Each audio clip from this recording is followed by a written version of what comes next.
A pleasant morning to everyone. We bid you a most hearty welcome to July's edition of the Premier's monthly press conference. As you are fully aware, these press conferences are designed to give a sense of openness, transparency, and accountability to the Nevis Island administration. In addition to that, it is also designed to give information to the general public from the ministries, departments, and units within the Nevis Island administration. As per usual, the press conference this morning will be conducted as follows. The Premier will give statements and information from the different ministries, after which members of the press corps will be given the opportunity to ask their question. In so doing, you're kindly asked to give your name and the organization, media house that you represent, just in case we have to give follow-up information at the end of the press conference. Ladies and gentlemen, join me in welcoming the Honourable Premier to the podium, the Premier of Nevis, Mark A.G. Brantley. Thank you, and good morning.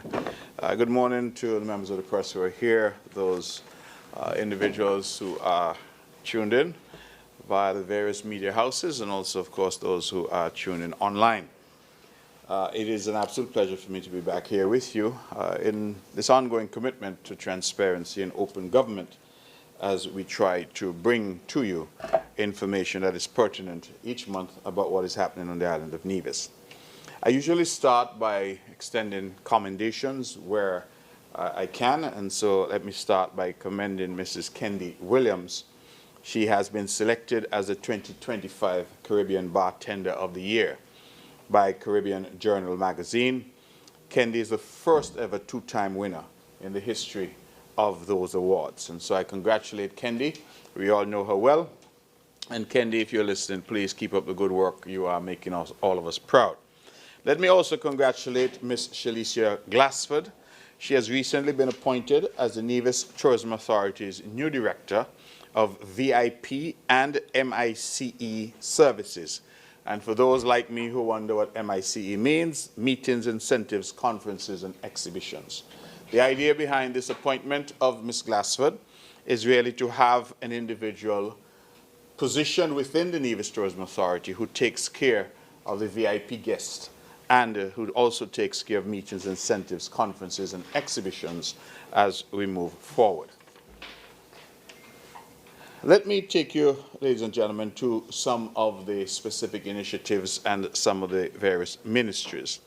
I am very pleased to announce that we have had an excellent publication, that is the Location Guide UK, and that has been done on the Nevis Film Commission. You would recall, members of the press, that I have spoken repeatedly on our efforts to create a film industry here on the island of Nevis, and we have continued in that vein, seeking to put that in place. And so the Nevis Film Commission has been featured in the Location Guide, a UK publication. Every month, this publication sends out 2 electronic location reports to over 20,000 registered users.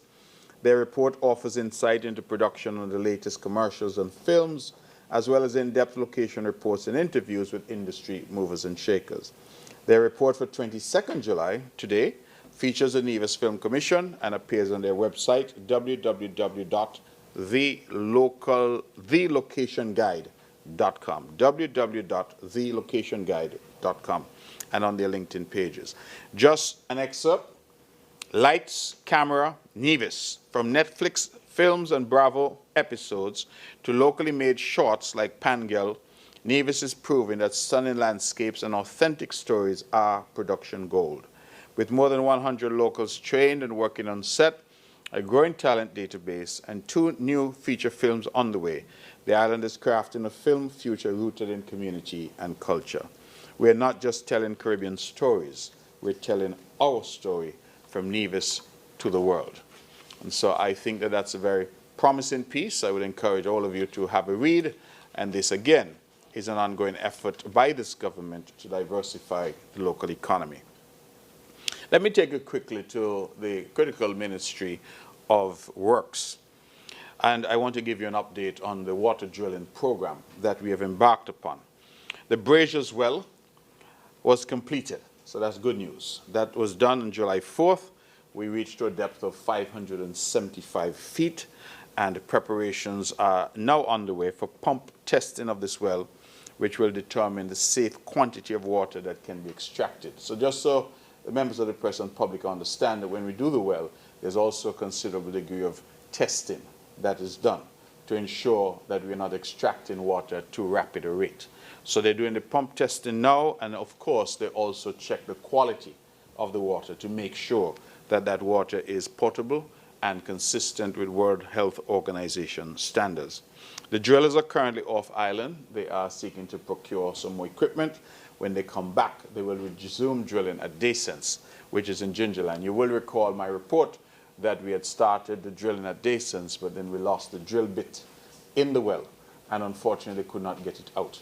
So we have transferred to Braziers. We are now done with Braziers, and we are going back now to Descents. We are also pleased to advise that we continue to install groundwater monitors, and these monitors ensure that we are not over pumping from our aquifers. So we're taking every precaution possible to ensure that our water capacity is sustainable. Our Public Works Department continues to undertake repair and upgrade work at the Nevis Supply Office in Pinnis. That has been ongoing for some time, and I'm anticipating that that will be finished shortly. Road works continue in the upper section of the Brown Pasture Morgan Estate Road.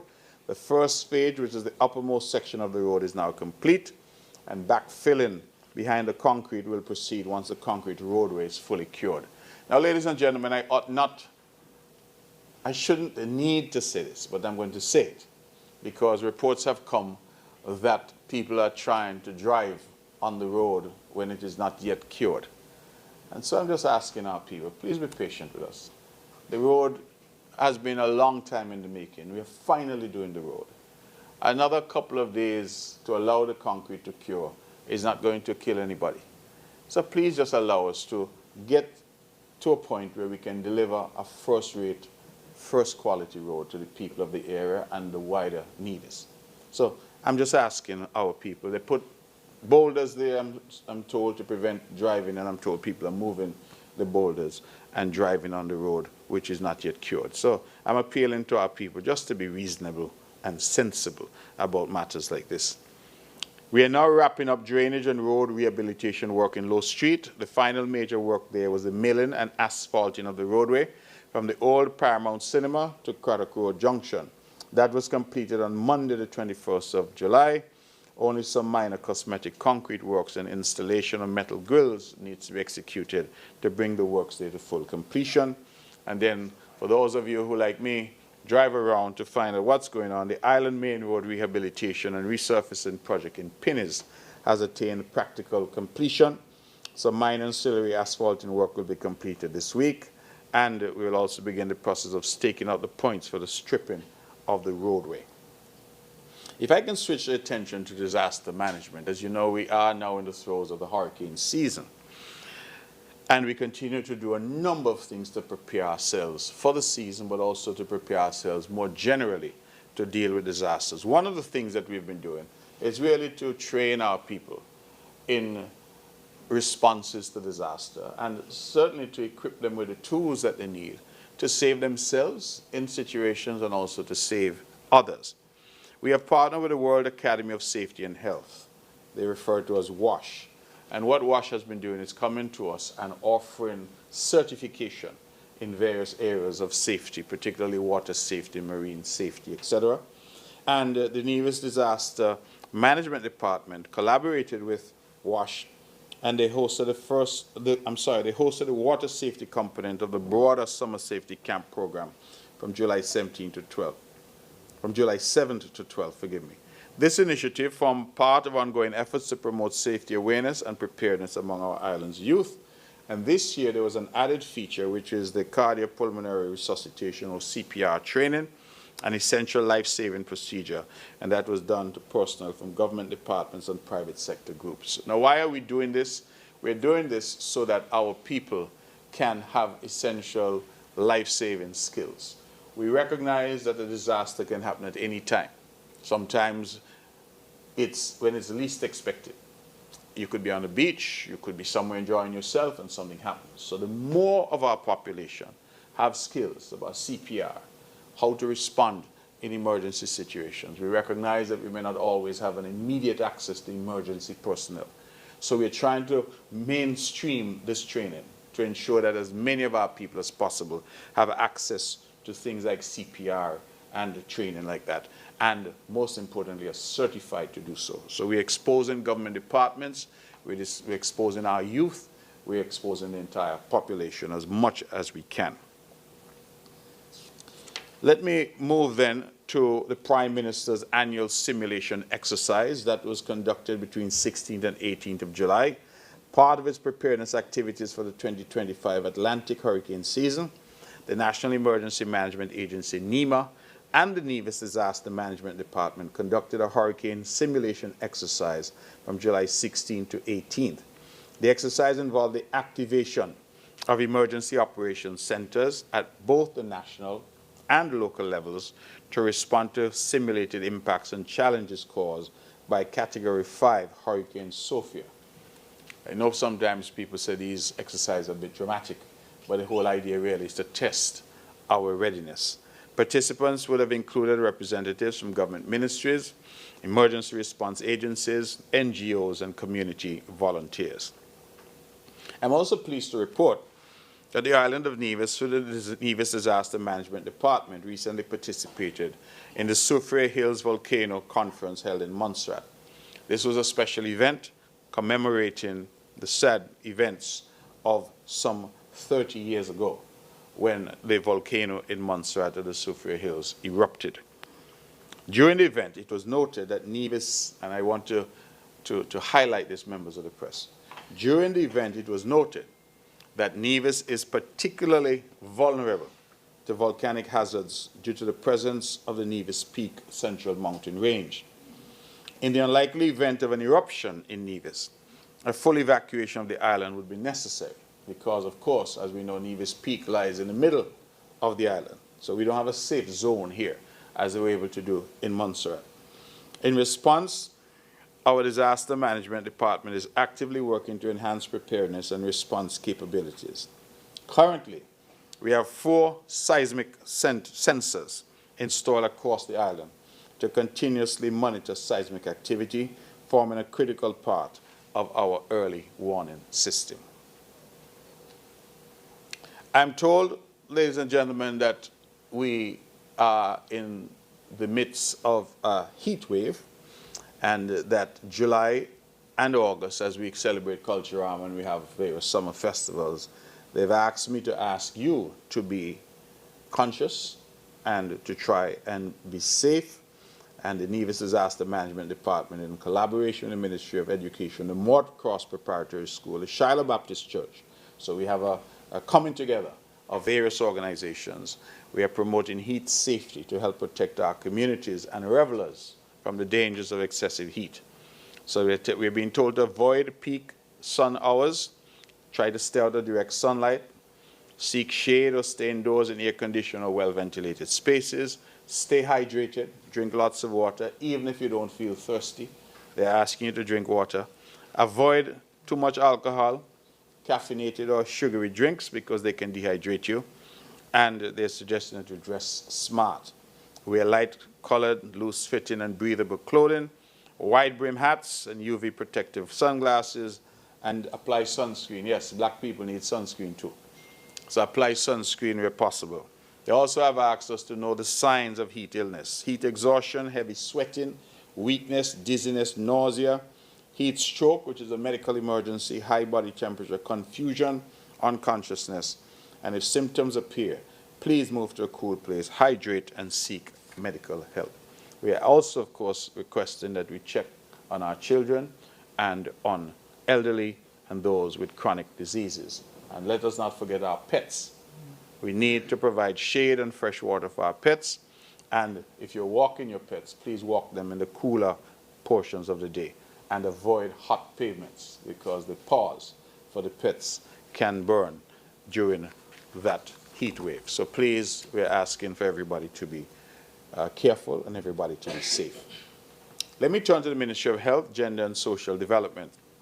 We have been doing some excellent work, and I want to commend the Minister Janelle Nisbet and her team, because there's really been some great work being done at the Behavioral Health and Wellness Center.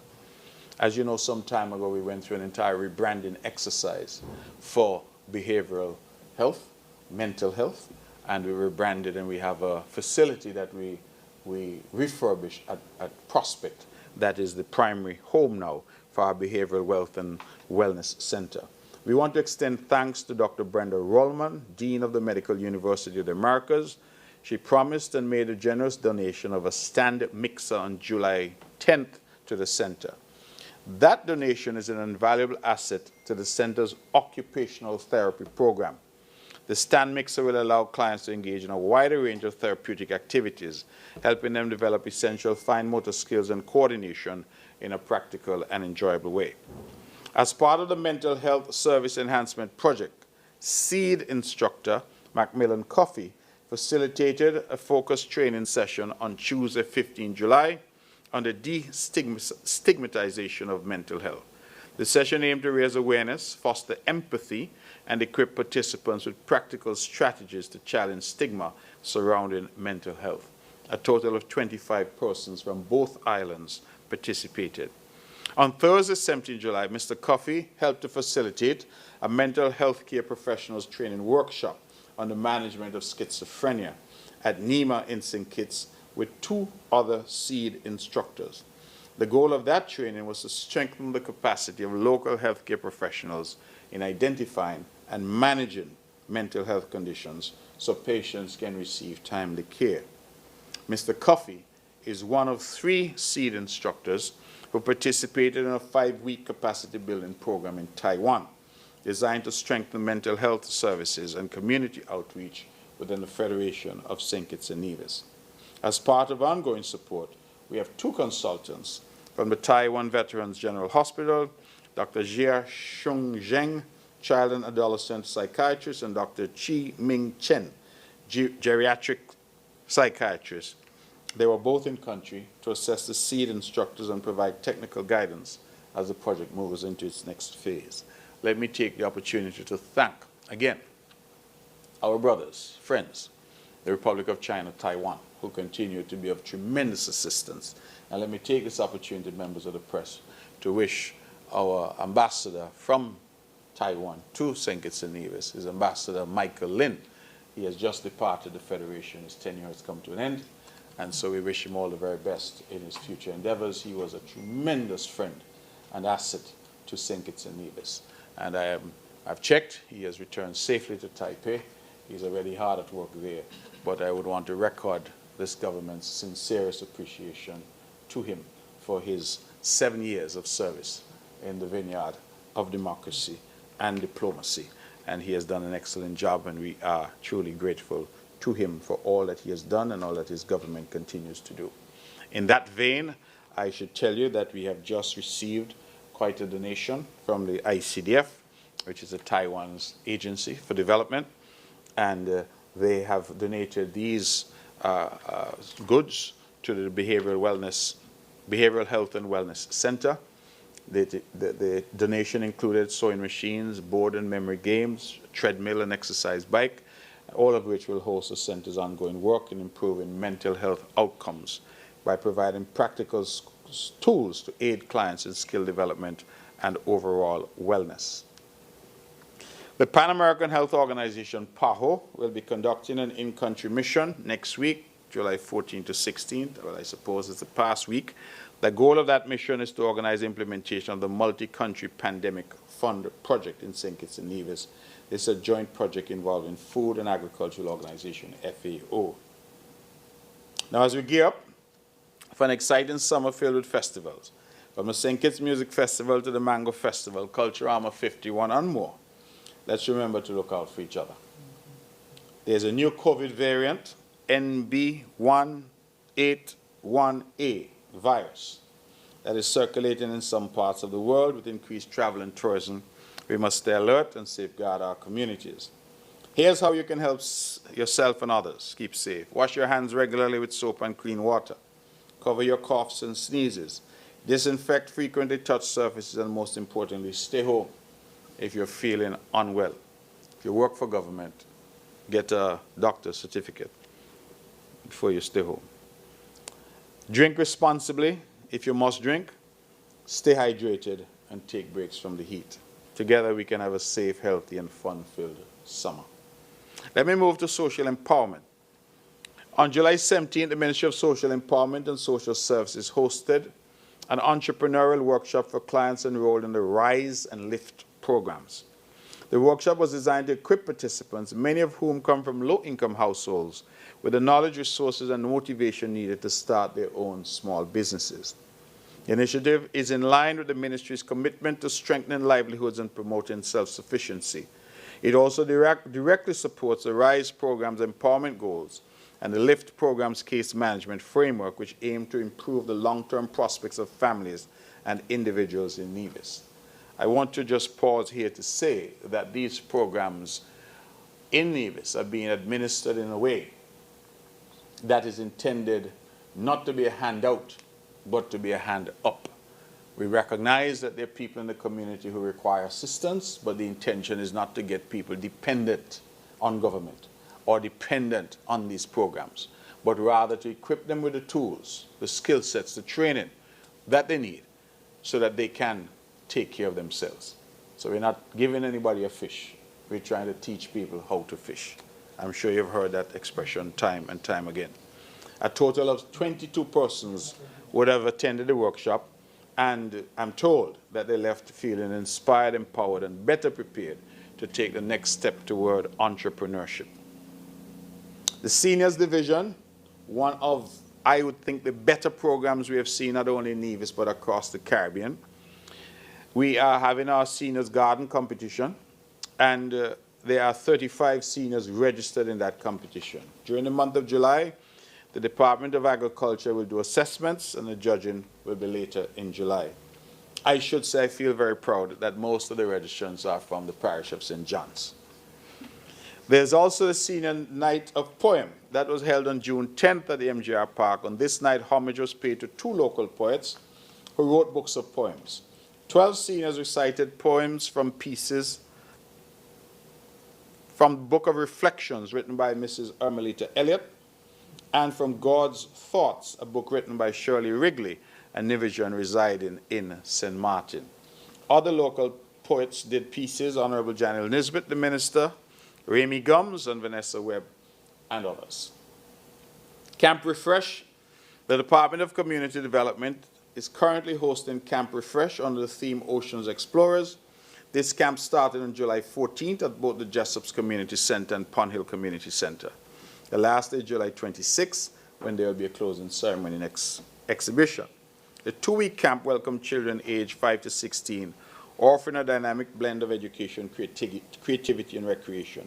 In total, we have 100 children enrolled.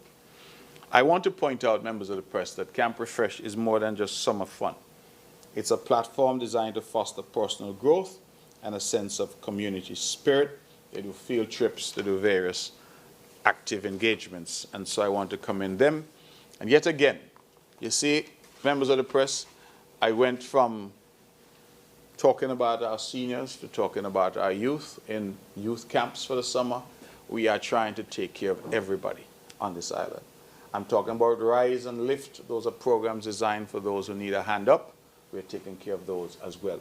It's a government that has as its center our mantra, our guiding principle that our people matter most, and that our people should be the center of all that we do. Let me move then to the all-important Ministry of Education. The Nevis Public Library would have launched its 35th Annual Children's Library Summer Program on July 9th with a ceremony and anniversary toast. Awards were presented to the main sponsors, whom I would like to thank: the Nevis Cooperative Credit Union. They have been sponsoring us for 30 years. And the National Caribbean Insurance Company Limited, which has been on board since 2019. Also awarded were past and present members of staff who worked with the program for 10 years or more. The Department of Education is now hosting the Power Up Your Math Camp. Let me get that right. Power Up Your Math Camp, which targets 4th form students and that has been going now for the past 2 weeks. The Department of Education initiative is one of several interventions being rolled out in an effort to change perspective on math as a subject by making the learning experience fun and engaging. We have some 42 students currently enrolled in the camp, which concludes this week. The Ministry of Education continues to invest in the various pillars of our education system. We recognize that math is one of the areas that needs improvement, and we're therefore encouraging parents to take advantage and enroll their children in these initiatives when they come on stream. We take this opportunity, of course, to thank our hard-working teachers and to wish them a restful summer. They are now on vacation. Their continued commitment and dedication to the educational development of our students is greatly appreciated. Now some dates, members of the press and public. The Leaders Summit, a back-to-school workshop for school leaders, will be held 19th to 21st August at the MJR Park. And we also welcome back school staff on August 25th with our back-to-school convocation at NEPAC at 9 a.m. Our students return to school on September 1st. The Department of Youth's Summer Job Attachment Program is currently in its third week of the internship. This year, out of 64 students who participated in the training workshops, 49 have been placed in various government departments and businesses across different sectors, including mechanics, tourism, law, finance, health, IT, and customer service. This job attachment program continues to be an important part of the youth development thrust as we expose them to real-life training skills acquisition. We extend gratitude to all the government departments and also to the private sector that partnered with us. Some quick updates in terms of sport. Netball. 4 divisions have been selected to St. Kitts Nevis National Under-19 team that will engage Trinidad and Tobago in a series of matches. The games are scheduled for August 7th to 10th, with one of the matches being held in Nevis at the netball complex. We congratulate Shonelel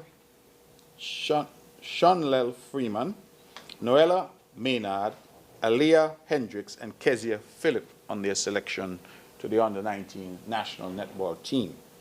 In athletics, a contingent of 7 athletes from Nevis participated in the Antigua National Championship on July 12th and 13th. Astra Simon, Josiah Matthew, Kamali Newton, Ajwani Brown, Detriel Stanley, Kalia Jones, and Xavier Brazier. Some of the outstanding performances included Kamali Newton, who placed second in his category of the 100-meter finals, Kalia Jones, who ran a personal best in the 200-meter with a time of 12.02 seconds, and also winning her section of the 200 meters with a second best time of season, 25.03. I think, forgive me, that first number should have been 22.02. Or 22, I would imagine. It can't be 12, because it's a 200 meter. Astra Simon, who ran personal best times in the 800, 1500, and 3000 meters. And Josiah Matthew ran a personal best in the 400 meters, 800, while placing second in the 1500 meters. Detriel Stanley placed second in the 200 meters in his category. So I think they performed creditably, and I commend them all. In football, Isaiah Herbert has been selected to attend an international youth camp in Miami. He was selected from among a group of players who participated in a scouting camp conducted by Venom Football Academy here in Nevis earlier this year. He's scheduled to depart Nevis on August 9th, and we wish young Herbert much success. And then in cricket, congratulations to my alma mater, the Ivor Walters Primary School, for winning yet again the 2025 TDC Renarca Morton Primary School Cricket Championship. We'd also like to make special mention of the Maud Cross Preparatory School, who finished the regular season top of the table and finished second overall. Allow me now to congratulate some of the outstanding players.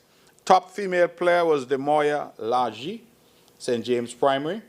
Tournament MVP, Roseanne Daniel from the Maud Cross Preparatory School. Most runs, Zakeem Bailey from the Charleston Primary School. Most wickets, Stevon Herbert from the Ivor Walters Primary School.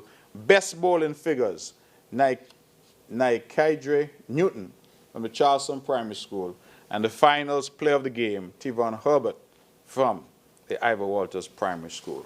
So kudos to all, but special commendation, of course, to my school, the Ivor Walters Primary School. for repeating as champions in the local cricket tournament. Let me move quickly to tourism, just to advise that the Nevis Mango Festival was a resounding success. It drew record crowds and global attention. The good people at tourism have given me a list here of attendees. They say we had 10 attendees from Pakistan, Slovakia, United Kingdom, Canada, United States, Jamaica, Antigua, Anguilla, St. Martin, Barbados, Saba, Statia, and of course our sister St. Kitts. This global participation underscores the festival's growing international appeal and Nevis's rising status as a must-visit culinary and cultural destination. The master class that was hosted by celebrity chef Brian Terry was sold out. The passport food tour saw double the participation compared to 2024 with over 200 attendees. And the supper club was another standout culinary experience which was also sold out. We also had, members of the press, ladies and gentlemen, a record-breaking attendance of 4,173 persons attended the flagship Sunday event for the love of mangoes, making it the largest attended events in the festival's history. Hotels across the island reported guests who traveled specifically for the Mango Festival, and this really demonstrates that the vision to increase heads in beds and extend the tourism season is being realized. As Minister of Tourism, I want to commend all of those. I want to fondly recall that Greg Phillip, who was the CEO of the Nevis Tourism Authority at the time, when he and I worked together to introduce the Mango Festival for the first time. It is now 11 years later, and we can now see that that vision from 11 years ago is paying dividends, and so we're truly grateful for that. The festival received extensive local, regional, and international media coverage, and the key highlight, which I hope all of you saw, was featured on Fox News Philadelphia by morning show anchor Alex Holy, who attended the event. She was here, loved Nevis, and reported, I think it was over 5 minutes, which we couldn't afford to pay for, in terms of just talking about the island, showed a video that she had made on the island, and that went viral. St. Kitts and Nevis Restaurant Week is currently in progress. It began on Thursday, 17 July, and it will run until 27 July. The featured local ingredient this year is tamarind. The aim of Restaurant Week is to encourage consumption of local produce as well as to stimulate business for our restaurants and eateries in the slow season. Restaurant Week also provides an opportunity for local chefs to showcase their extraordinary culinary creativity. Patrons can dine at participating restaurants and savor tamarind-themed dishes at discounted prices. 28 establishments on Nevis signed up to participate in Restaurant Week, and we are asking, of course, patrons to go out and support our local restaurants. Let me look quickly, and I promise members of the press, I'm coming to an end, just to give an update from our Inland Revenue Department.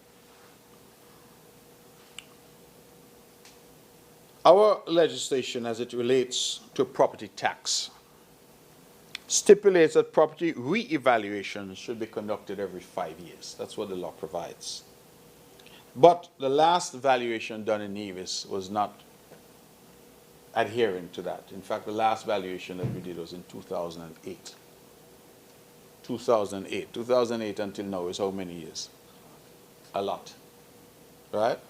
So the reality is that some 17 years, more than that. 2008 until now, 17 years, yes. So we have not done an evaluation for 17 years when it should be done every 5 years. That is property revaluations. So I'm to report today that since we have had some discussions and we are now well and truly on the way to doing a property valuation, revaluation, which we hope we can complete and have implemented in time for the 2026 tax period. The Property Tax Division has completed the necessary preparatory work and is now positioned to begin the essential field work required for conducting physical property assessments. This phase is scheduled to commence on Monday, 21st July. It would have commenced yesterday and is expected to conclude by November 2025. Following the completion of the fieldwork, the division will finalize the collected data in preparation for notifying taxpayers of the new values by January 2026. This timeline will allow for the submission of objections and any necessary reassessments. I want to ask our public to cooperate with our tax officials. As I said, the law says that we ought to do a revaluation exercise every 5 years. In fact, the last one that was done 17 years ago. So we are now embarking on that, and we anticipate that through that mechanism, we can tighten up in terms of our revenue measures and ensure that the government is raising the necessary revenue to do what is necessary for this island. Two other broad areas, the Ministry of Agriculture. A contract has been signed between the Nevis Island Administration and Atlantic Poultry Biotech Inc., with the CEO being a Mr. Saeed Salimpour from Canada, to construct the poultry processing facility at Prospect Estate. The scope of work is to be executed in an approved budget of $575,000 United States dollars. The scope of work would include excavation right down to the installation of the ventilation system. The project should be completed within 6 to 9 months after commencement. We are presently finalizing a few assessments, and physical construction should commence very shortly. So we are already on the ground and doing what is necessary in relation to that project. I would wish to apologize to the people of Nevis for the delays, largely associated with funding. The difficulty we had was that the costing that we were getting was beyond what we could handle. And so we were able eventually to find a solution by engaging with the Atlantic Poultry Biotech Inc., and they will come in to undertake this particular project for us. So it will be done by them under their supervision in a framework that is $575,000 US dollars. I want to again go on record to thank our friends from Taiwan, because they provided 100% financing for this particular project to proceed. Of course, once this facility is completed, we hope that what we can then do is start what we've been talking about, which is the poultry industry on the island, where we can have poultry farmers bringing their poultry to that facility for slaughter, for standardization in terms of quality control, and to ensure that the people of Nevis now have chicken that is locally grown. Dare I say organic, healthy chicken, free of all the chemicals and hormones that we get from imported chicken. And the hope would be that we not only start to feed ourselves, but we also start to eat a healthier diet in terms of locally grown food. That is for us is very important, and we are therefore now well on the way. We apologize for the delays, but those who have been in government and around government understand that government struggles sometimes in terms of cash flow. And so we thank you for your patience, but that project is now underway. The Department of Agriculture has commissioned 1,176 cubic feet walk-in freezer to house meat products, and that was installed on 11 July 2025. This will increase the storage capacity at our local abattoir and allows for more processing activities to be done. And if you have not been to our abattoir recently, I suggest you go there. They have cuts of local meats, cured chicken, cured hams, all being done locally. The quality is exceptional. Now, I'm trying to make an appeal. I drove the island some days ago. It is one of the things that I take great joy in doing, is driving around Nevis and going into the off-roads and seeing what is happening on the island. I do that on a weekly basis. And in driving this island a few days ago, I noticed in the St. James area a lot of cows that were simply roaming the sides of the roads. It turns out that those animals are coming from the government's stock farm at Madden's. And so naturally I was alarmed, reached out to ask what was happening, only to be told that people have been deliberately cutting the fence at Madden's so that the animals could escape. Now, what is the purpose? What is the purpose? It really bothers me, members of the press, that I have to come here to ask Nevis people, or to ask people, let me put it that way, not to cut the fence at Maddens so that the animals can get out. Those animals that escape can cause accidents on the road. They cause damage to people's property. They go into people's land and cause damage. Why would somebody go and deliberately cut the fence to let out these animals? We are looking into this matter because we take it seriously, and we are going to investigate what is happening and whether, in fact, those animals are somehow being captured for reasons other than the food security of the island of Nevis. And so we will be certainly inviting the police as well to have a look at what is happening there, to ensure that the government and the people of Nevis are not incurring losses and that this is not part of a criminal enterprise by getting the animals out on the road and thereafter people abduct animals, abducting the animals. We're trying to be sure that that is not what is going on. I am very concerned about this because we are trying to figure out what is the value, benefit to anybody going there to deliberately cut away the fence so these animals can escape. And that is what has been happening. So I am appealing, please, to our people to cease cutting the fence at the Madden Stock Farm. It's causing a problem. It allows the cattle to roam in the neighboring village, causing disturbances. And we are fully committed to punishing anyone who we find guilty of those types of offenses.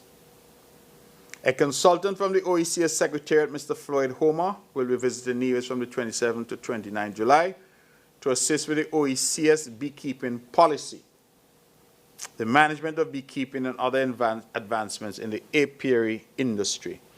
On Sunday 27th, he'll be meeting with all the beekeepers from 5 to 7 p.m. at the Agriculture Conference Room. Honey production and sales will be observed. And so we know that honey production is something that is catching on again in Nevis. And we're bringing in the experts so that the people of Nevis, those who are involved in that cottage industry, can get the necessary exposure. So we encourage certainly persons to go out and take advantage of that. Just a reminder, we know culture armor time, a lot of people come home. We know that when people come home, they want to take back sometimes when they go into their adopted home, something from Nevis with them. We are in the thick of the mango season. Plenty mangoes, as we say locally, mango banging dog in Nevis right now.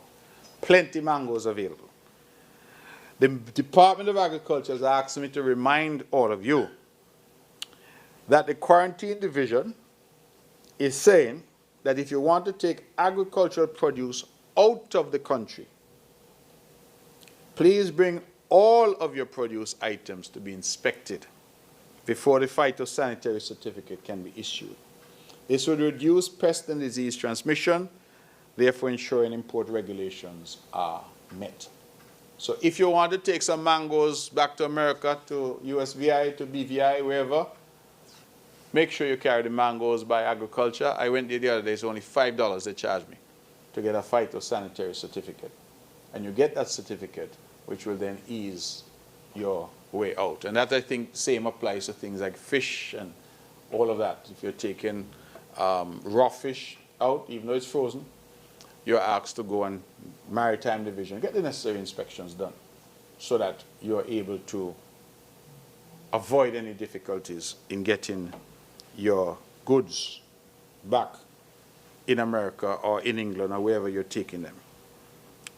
The FAD workshop, fish aggregating device, the Department of Marine Resources conducted a FAD workshop from the 11th to 13th of June in partnership with the Jessop's Fisher Folk community. The workshop provided hands-on training and knowledge sharing and the effective deployment and maintenance of FADs to enhance sustainable fishing. And the Joyson Library Primary School had a career day, and the department would have participated with the students. Team members introduced students to careers in marine science, conservation, and fisheries management, fostering early interest in the marine sector. June also saw the official launch of the PROMAR project, P-R-O-M-A-R, Prevention of Marine Litter in the Caribbean Sea through Circular Economy Solutions. This is a regional initiative. It promotes waste reduction and marine litter prevention in St. Kitts and Nevis supporting innovative, sustainable practices to protect our coastal and marine environments. The Ministry of Agriculture and Marine Division will be having a beach cleanup. In line with the environmental stewardship goals, the department will organize a national beach cleanup. This will be done sometime in August. Please listen out for information. And then Culturama has asked me to remind you that we are now in the thick of the Culturama season. July 23rd, First Federal Cooperative Credit Union Greenhouse Band Junior Kaiso competition at the Cultural Village.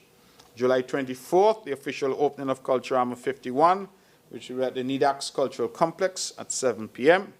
July 27th, the National Bank Group, Miss Culture Swimwear and Mr. Cool Show, NEDAX Cultural Complex. National Bank Group Panorama Competition will be at NEDAX Cultural Complex on July 28th. July 29th, Republic Bank and Miss Talented Youth Pageant at the NEDAX Cultural Complex. July 31st, the National Bank Group Soca Monarch Competition at the Cultural Village.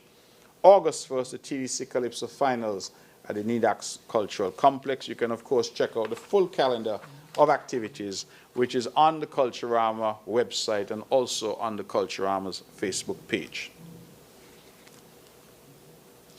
Let me turn to some financial matters very quickly. Members of the press, you would recall that we recently went into the Parliament, and after consultation with stakeholders, we would have passed legislation increasing a particular tax that is levied mostly on visitors coming in who are staying at our hotels, guest houses, eating at our restaurants. They used to pay 2%, and we increased that from 2% to 3%. Let me emphasize, after consultation with the hotels and the restaurant owners. We had a session at MGR Park with the stakeholders. Most of them at the time told us they had no difficulty, that the increase was nominal. If I put it in the context of a $100 bill, if you went to eat and your bill was $100, there would be an additional $2 that is put on that bill as the tourism and development levy. And we increased that by 1%. So it went from $2 to $3, and that would be the additional charge. There was a lot of attempt at politics around it, but the truth is that those in the industry had no difficulty with it. The only thing they told us was that we ought to look at the timing of the implementation, because when we had that discussion early in this year, they said many of them had bookings already which would have quoted the 2%. And so what we did was we introduced the change, but we delayed until June when the implementation started. Well, we are finally now getting numbers in, and I would want to report that our July collection from that tax, which is the first that we're seeing after the increase, that collection for the month of June, because it's paid in arrears, was $412,737.81.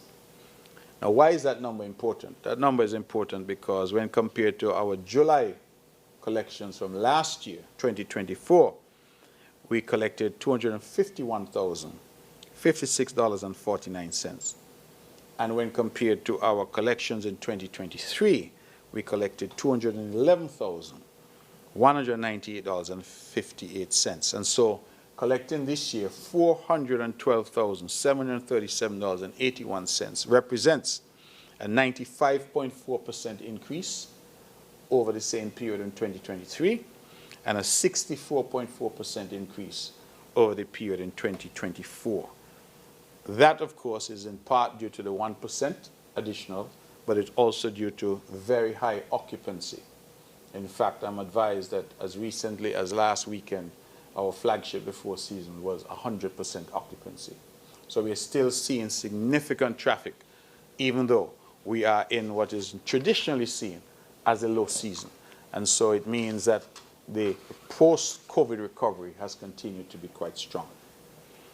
Let me take you to some other fiscal data. We have instituted a quarterly report that comes from the Ministry of Finance that is prepared by our technocrats. And they have therefore done one for the first quarter, and now they have done one for the second quarter, so I would say the first half of the year. And I just want to take you, members of the press and public, to some highlights. Current revenue for January to June 2025 increased by 12.53%, or 9.15 million when compared to the same period in 2024. VAT receipts collected at the Inland Revenue increased by 56.15% when compared to 2024. VAT collections for 2025 thus far at the Inland Revenue continues to be robust despite the federal VAT reduced rate program, which ran from January to June 2025. VAT receipts collected at the Customs Department in January to June 2025 decreased by 27.86% when compared to 2024.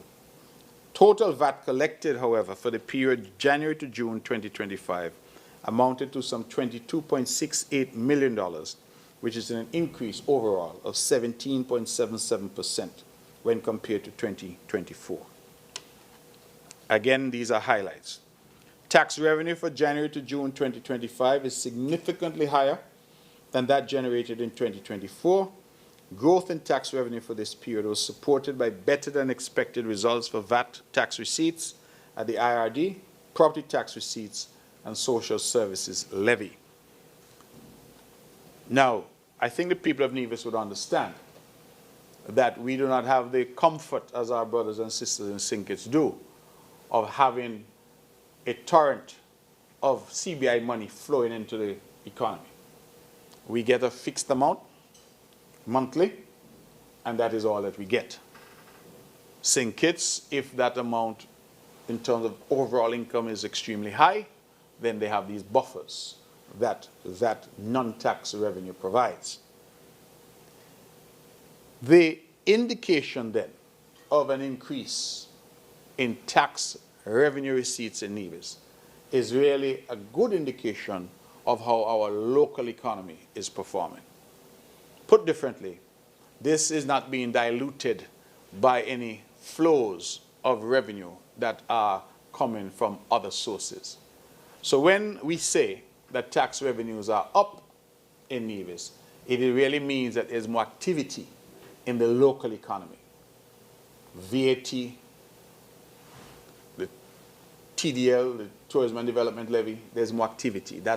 Those are taxes that apply in the context of the local economy. So to me, that's a great indicator. Offshore financial services fell short of budgeted expectations by 0.6% during the 6-month period, but have so far exceeded the 2024 results by 11.68%. Social services levy exceeded expectations by 4.5% and also exceeded 2024 results by 76.18%. Why is social services levy important? As we all know, it's a levy on wages. And so it's a good indicator of how the job sector is doing. And the fact that in the first 6 months of 2025, it increased by 76.18% indicates that the job sector is performing well, both in terms of number of jobs and, more importantly, in terms of the value of those jobs. That is, in terms of the wages and salaries that are being paid. Property tax receipts fell short of budgeted expectations thus far, but also has exceeded 2024 results by 144.01%. So, property tax has rebounded significantly from where we were last year. Total and current revenue are trending upwards strongly. That's not my language. That's the language from the technocrats at the Ministry of Finance. I'm reading from their document. Lest it be said of me that I'm putting words in the mouths of the press. No, these are the words from our technocrats. Tax revenue is also trending upwards. The fiscal year 2025 has started off with robust tax revenue results for the first half of the year. The results show a significant outpacing of the results for the same period in 2024. Now, of course, all of us have homes, all of us have an income, and all of us have expenditure. So you can't talk about how the island is doing simply by focusing on how much revenue you also have to consider how much are we spending, because that is where you know whether you're coming or going. So total expenditure for January to June 2025 decreased by 12.53%, or 13.76 million when compared to the same period in 2024, and decreased by 15.45%, or 17.56 million when compared to budgeted expectations. So we are spending less than we budgeted for the first 6 months of the year so far. Total expenditure for January to June 2025 consists of $82.3 million in current expenditure and $13.83 million in capital expenditure. So that's our total expenditure. Current, 82.3, capital, 13.8. Current expenditure for January to June 2025 has decreased by 3.85% when compared to the same period in 2024. Current expenditure for the first half of this year came in below budget by 3.32%, or $2.83 million. I just want to point out to members of the press that a perennial problem that we've had continues. The two main areas of outlay from the government, the two main areas of expenditure from the government, were personal emoluments, that's salaries and wages. Those account for 53.53% of our current expenditure. And goods and services account for 16.49 million, or 20.04% of our current expenditure. So those two categories alone, you will see, account for some 73.57% of what we are spending. So our wage bill, salaries, is still consuming a significant part of the expenditure of the Nevis Island Administration on a monthly basis. Capital expenditure, that is, monies we use for roads and building out infrastructure, was less than that for the same period in 2024 by some 43.08%. So we've spent for the first 6 months of this year 43.08% less on capital expenditure than we did last year. And a note here, which I feel ought to be a matter for some commendation, and that is, for the 6-month period thus far, our entire capital expenditure has been funded from revenue. So what that means, ladies and gentlemen, is that we have not borrowed any money thus far to fund that capital expenditure that we have seen for the year thus far. It's been funded from revenue. So as revenue increases, we have had a bit more room to use some of that to build roads and to do other things, rather than turn into debt. And so that is, mark you, a snapshot as of June, first 6 months. We are hopeful to come back and report as we go. Overall, the period January to June 2025 fiscal indicators paint a positive outcome for the period. The primary and overall balances are both in a strong surplus position and outpace the outcomes for 2024 and 2023. Although the revenue generated for 2025 thus far is still below budgeted targets, revenue is trending upwards and continues to outpace results for 2024. Current expenditure, always a problem, has outpaced current revenue. However, the period's outlay was within expectations and is therefore being managed. So I just wanted to say that fiscally, the island seems to be on the right path.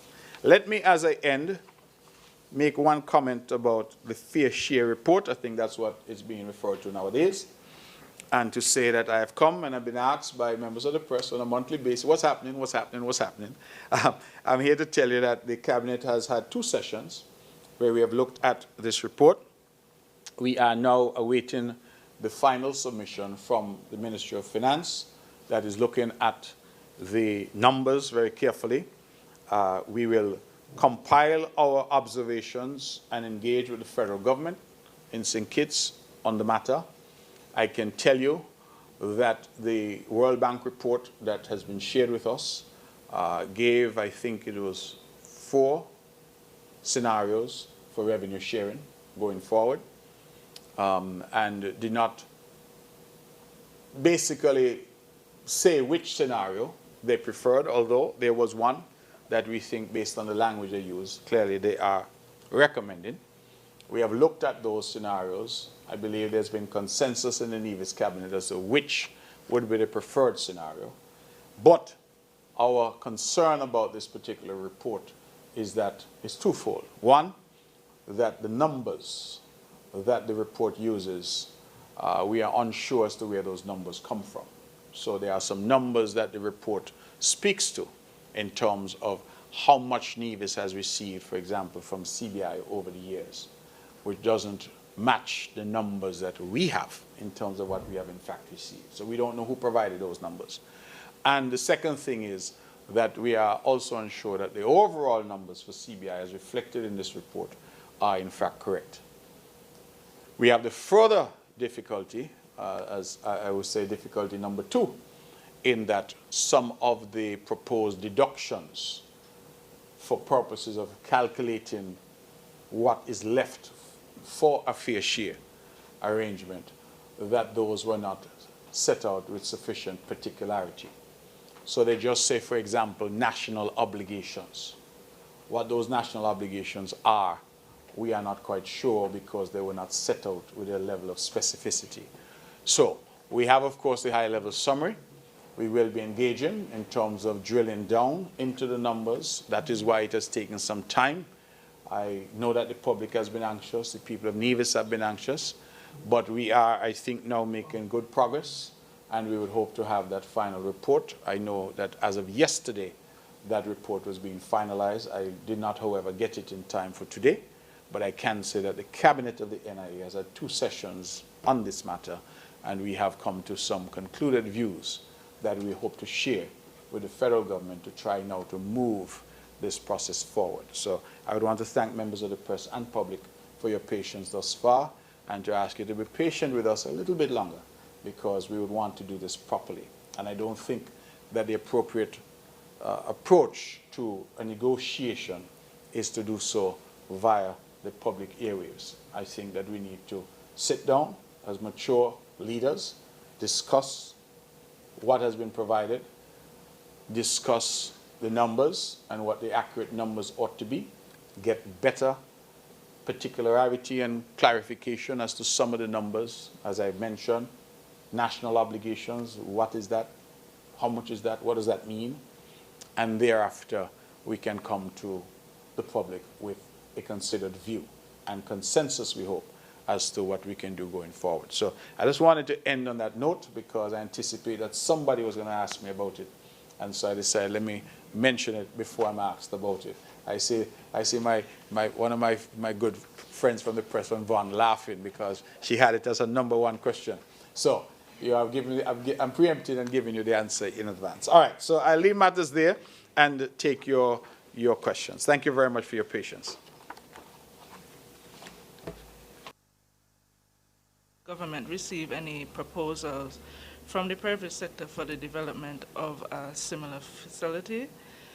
For the hot baths, how long was the hot bath protection policy implemented, and is the 100-meter no construction buffer zone sufficient for protecting the geothermal resources such as the hot bath? So that's a second for me. So you asked about the expansion of the flamboyant home and any private sector. Then you said you pivoted to what? What was your second question? Sorry.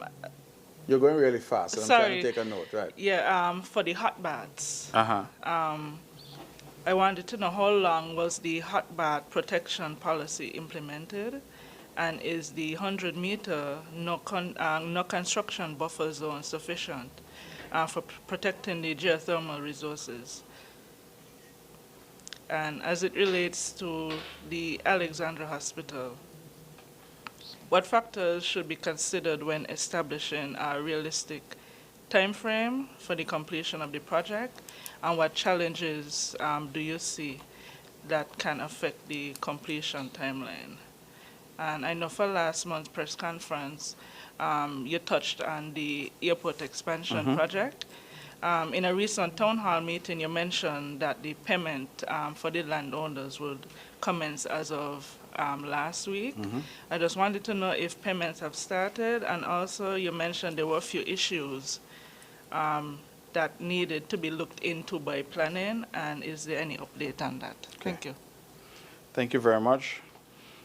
Your surname was Mr. Jeffers, you said? Yes. Jeffers.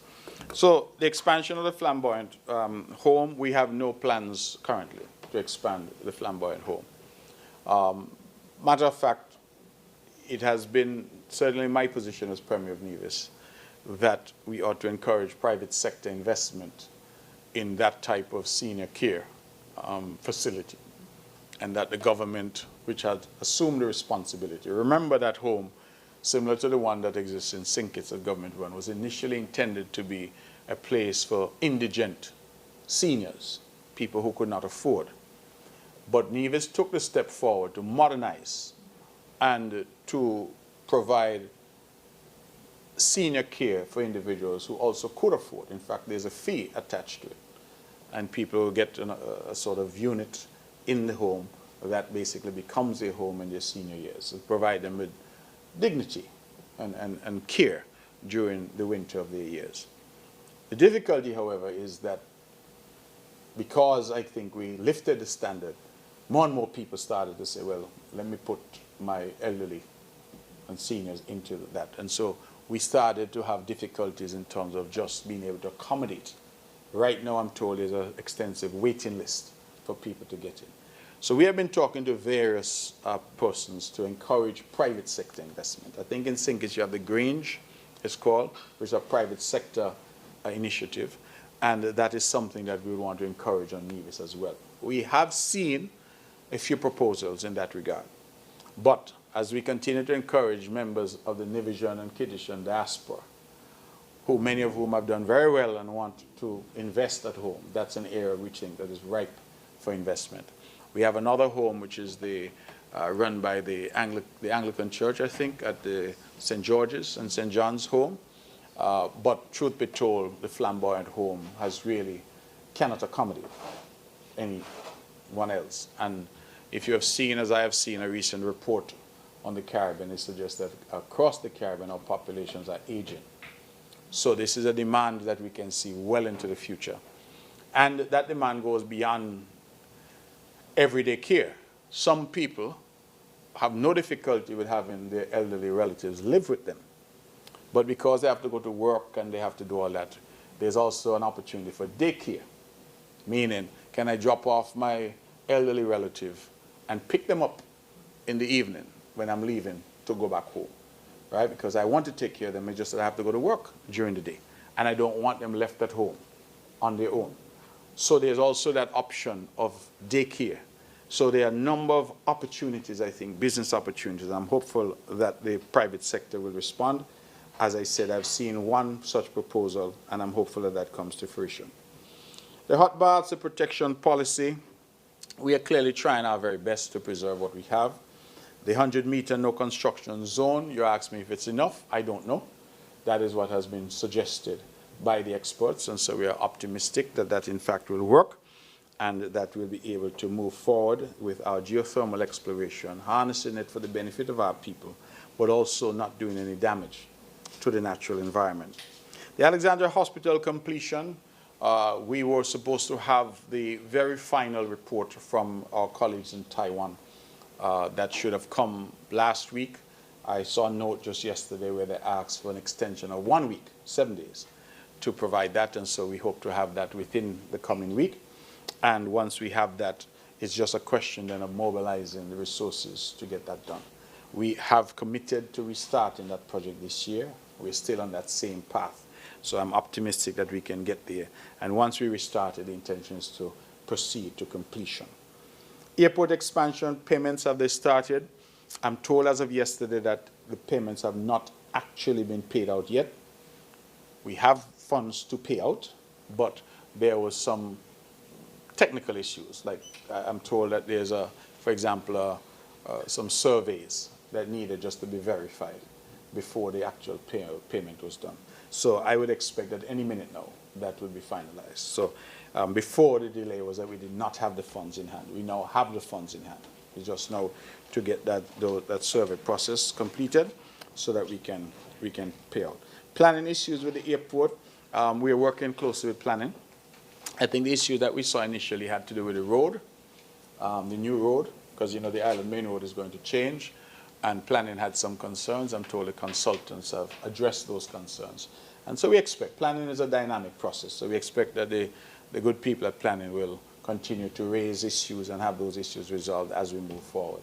But as we are now here, I can tell you that the project is shovel ready, and once we can secure the lands, get the payments done, we are hopeful that once payments are made, that landowners will allow us access so we can go ahead and start to prepare the site and start to proceed. I have not yet had a discussion internally as to a date, but I think it would be a good thing. So I'm speaking it into the air, into the atmosphere, if we could have a groundbreaking in time for independence. That would be a wonderful thing. You think so, Pierce, in time for independence or groundbreaking? We'll see. But as I said, I have not discussed this with colleagues, but that would be a good thing. It would be a great independence gift if the people of Nevis can embark on that new development at that time. We will see whether or not that proves possible. All right? Any other questions for me? Good morning, Premier Brantley. Good morning. Von Radio, Donella Thompson.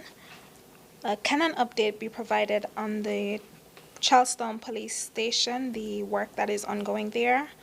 Also, the Odyssey Band would have released a statement regarding them not participating in Culturama this year due to no contracts and them saying no deposits can be made. So with the band having been a constant presence in the festival over the years, can you address this statement and the stance of the government? Also, this would have been a question from a member of the public. The previous government had hired a company that drilled wells where they found steam. And then when the CCM administration got back into office, they also hired a company that drilled and found steam. The question is, why more drilling? And also the current bids that are being evaluated, are they just for drilling or for the entire project to include building of the plant? So that last question is from a member of the public. Thank you. Okay, let me start with the last question first, because I think that's perhaps an easy answer. Drilling is of two types. So the drilling that has been done is what we call exploration drilling. It's a well with a much smaller, what do you call it, circumference, diameter, smaller hole, all right? And that slim hole well, as it's called, is really just for the exploration. So that's where they test the pressure, the steam, and all of that, test the chemical content. So all of that has been done. That is how we know that we have the resource, because the exploration wells were already drilled. What we've just gone out to drilling for now is what they call production wells. So those slim hole wells cannot give you the flow that you need to generate electricity. Those are only to tell you whether you have the resource or not. What we've now gone out to drilling for is the production wells. So that's a much bigger hole, a much bigger bore. And those production wells are far more expensive as well, because you're going deep into the Earth's crust with a much wider circumference, diameter, whatever the proper language is. I'm not getting much guidance from my peers here. He's as much, but a much bigger hole that we're going into the Earth's crust with. So that is why the production well. So that's why they say, why additional drilling? It's drilling of a different kind. And we are going to be doing 3 production wells and 2 reinjection wells. So the initial drilling, for example, did not involve any reinjection, because you're only going into the earth to see what was there. Exploration, we've done that. And now we're going now to production well drilling. These bids that are being evaluated are only for drilling. They do not include the plant.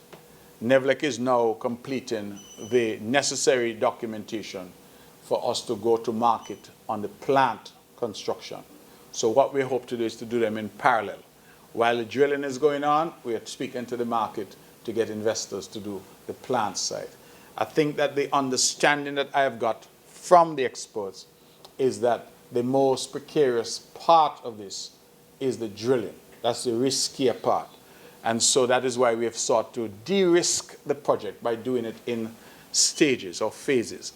So this phase, that is the drilling phase, is being funded in part by funds from the Development Bank, from the Caribbean Development Bank, funding from the GCF, the Green Climate Fund, funding from the Inter-American Development Bank, IDB, and then we have latterly received some funding from the Saudi Fund for Development, the Kingdom of Saudi Arabia. I'm told that the GCF, the Green Climate Fund, has also committed additional funding for this particular project. But that is the explanation as to what's happening with it and why we need more drilling. I think that was the language that the questioner asked. The Charleston Police Station is a federal project. It is a project being undertaken by the Ministry of National Security. I confess that I'm not in a position to give you an update as to when it will be completed. Last we were told is that they were really on the final stages of the project. They were dealing with cosmetic issues like painting, tiling, and those types of things. And so I'm optimistic. Maybe that will be another good gift for Independence 42. What Independence are we celebrating? 42, yes, this year. So I'm hopeful, but I can speak certainly to the Prime Minister as Minister of National Security to find out where that project is. Our own involvement in that project has really been to provide some supervision through our Public Works Department. But the project is being undertaken by LEFCO, and it's being funded and managed and controlled by the federal government, the Ministry of National Security. Odyssey ban. Ms. Thompson, I've been a little puzzled at what's happening, because we have a number of our creatives who say that they support Culturama, who say that they are Nevision first and they're patriots and they support all that we're trying to do in terms of culture. But it seems sometimes that, and I will just say it the way I see it, it seems sometimes that there's an effort in some quarters to inject politics into what I think should be an event that has no politics. Culturama does not belong to CCM, it does not belong to NRP. Culturama belongs to us. It's an emanation from the people of Nevis. It is an ability once a year to showcase all that is good and great about our culture. And I have seen a lot of efforts over the years from some quarters to inject politics. They don't support the government, so they have a particular attitude or approach to it. And almost, and these are my words, almost an effort to hold the government ransom. And I want to remind Nevisians that the government of today is reflective of the people that were elected. But there is no holding the government ransom when you try you holding the people ransom. Because the government is merely a representative of the people at this point in time. And so I hear a lot of like, oh, unless you do this then. And unfortunately, and I keep saying it to our creatives, to our businesses, to our small entrepreneurs, social media is not the forum for negotiation. You heard me say a minute ago, Ms. Thompson, that we're talking about this fair share issue, and I think it would be inappropriate before we've had a chance to negotiate for this matter now to be negotiated in the press. That's not how mature people deal with situations, and I've spoken time and time again. You, Ms. Thompson, you have a little business, you're selling mango. Miss Hewlett here comes and she takes your mango and you don't get paid the Friday when she said she would pay you. You go to social media, abuse your customer and say they're not paying and you call the name and all that. Well, I'm looking on and I say, wow, I wanted to do some business with Miss Thompson, you know, but if I saw Miss Thompson behave, I believe I'm going to go to another mango supplier. I keep saying to our people, the emotion that some of them engage in, for whatever reason they may have, and they take to social media with some of these matters, when they have not given dialogue and negotiation a chance. The Culturama Committee is not opposed to working. We've been working for years with all. Odyssey is just one. All the bands. But we keep saying to our people, listen, Culturama is us and we are Culturama. And nobody is going to hold Culturama hostage.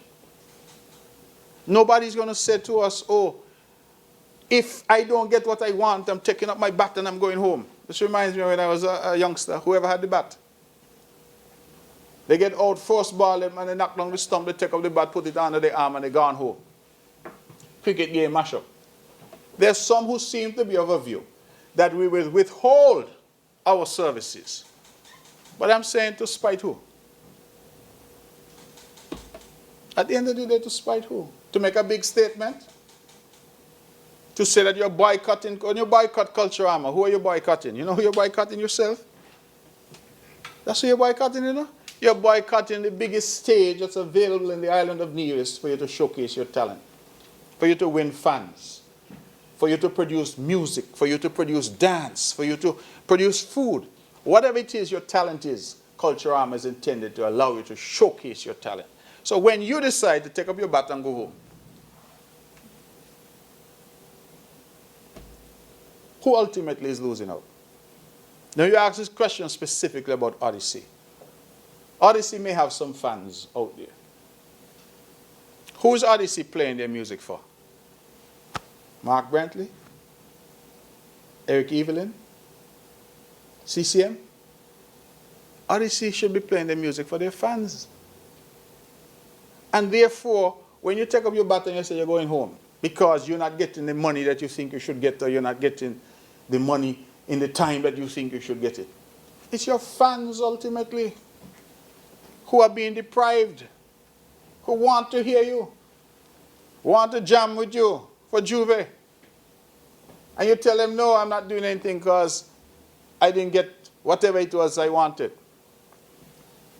And then I hear people using the language about disrespect and people disrespecting. And let me say this, and I'm not trying to be controversial, but I think we need to speak some truth in this island. It is not disrespectful to somebody if you don't agree to pay them what they want. Doesn't mean that you're being disrespectful, you're negotiating. So if a man comes and a man says, I want $1,000 to do this, and you say, no, no, no, I'm only prepared to pay you $500. Oh, you're disrespecting me. How is that disrespectful? You are engaged in a negotiation. So I just want our people to take a couple steps back, refocus on what the real purpose of Culturama is and what it is that we are trying to do. Culturama should not simply be about money. It should not only be about, let me extract as much as I can from the government. It should also be about what it is I'm offering as my cultural contribution to preserving our culture, to burnishing our skills, to producing something of quality that people want, and to showcase to my fans. You know, I want to use an example. And I have been lamenting for years that part of the difficulty with some of our creatives is that they do not do anything at all during the year. They don't hold any sessions, they don't produce any music, they don't do nothing during the year. They wait until Culturama come, and then they start to demand. I want this, I want that, I want the other. Sometimes, and this is where we know, 2 weeks away from what I would say is the big weekend of Culturama. Are you hearing the bands out with any music, any new music, any? For the most part, no.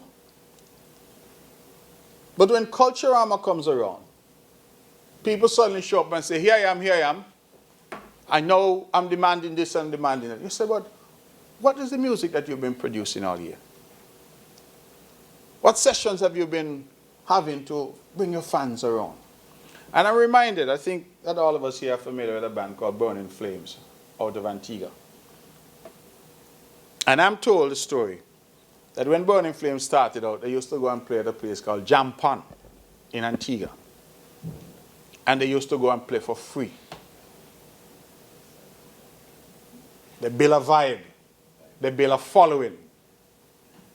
They used to go and play for free.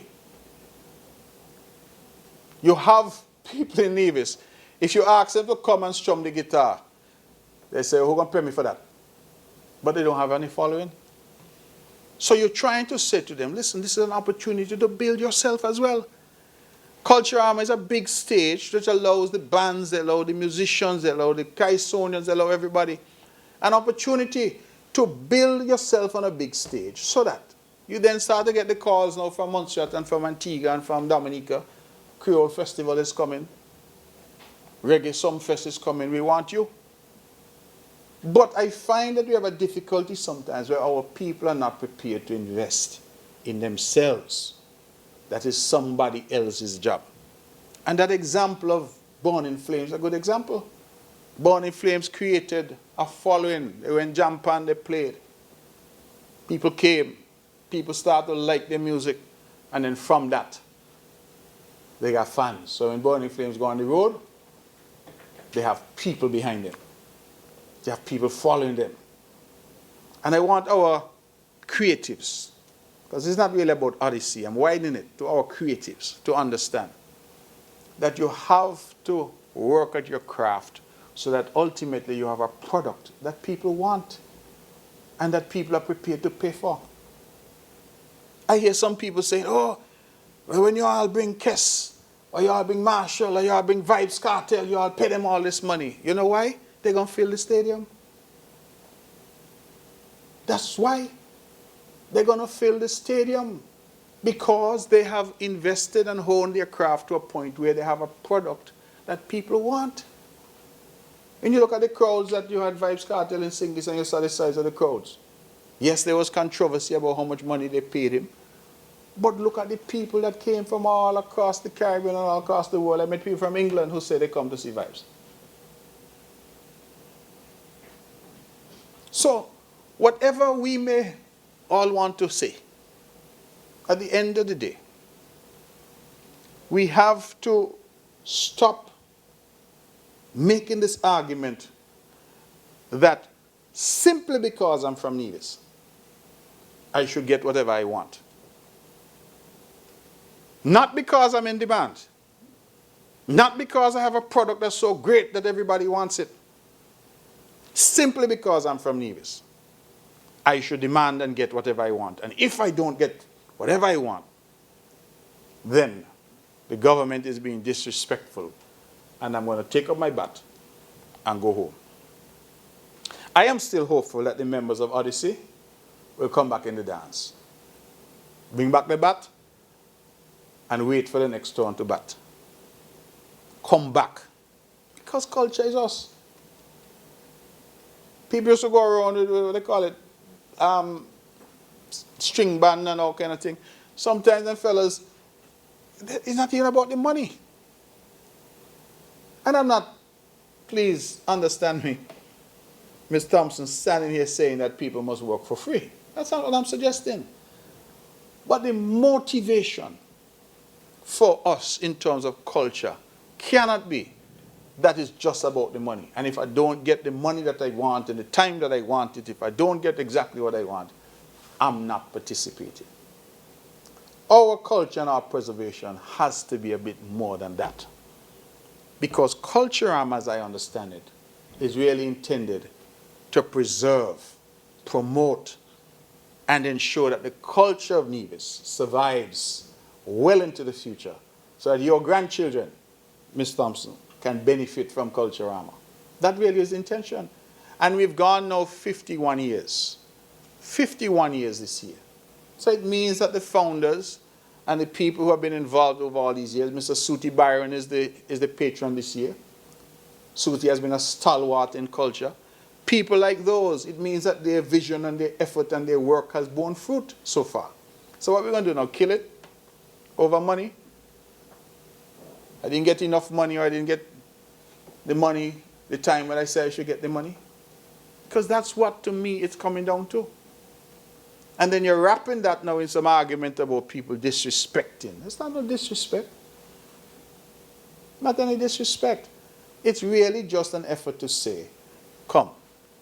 Rather than everybody trying to be antagonistic, let us hold hands. This is about culture. When election comes, vote to who you want to vote for. But when Culturama time comes, let us hold hands, go on the stage, go on the road, enjoy the culture. And I made the point in my last press conference. Because what the Nevis bands are calling disrespect, the St. Kitts bands on there saying, boy, the good treatment they get in Nevis, they don't even know. Because in St. Kitts, the Carnival Committee does not pay for any trailer. They don't pay for any generator. They don't pay for any sound system. The bands must find their way to get on the road.